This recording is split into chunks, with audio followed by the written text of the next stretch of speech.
Every day and night, we use the bathroom many times, but most of us don't know how to enter and how to leave, and what to do during enter and leave. If you observe, if you care of these things, we can fulfill 2 sunnah for entering and 2 sunnah for leaving. Number 1. Use your left foot to enter the toilet and leave with the right. Supplicate when enter the toilet. Allahumma inni a'udhubika min al-khubuthi al-khaba'ith.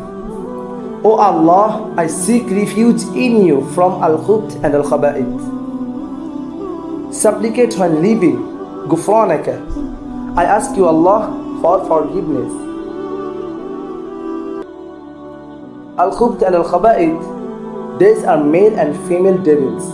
In order to be protected by Allah from their evil, one should seek refuge from them when entering the toilet. The toilet is one of their places from abode.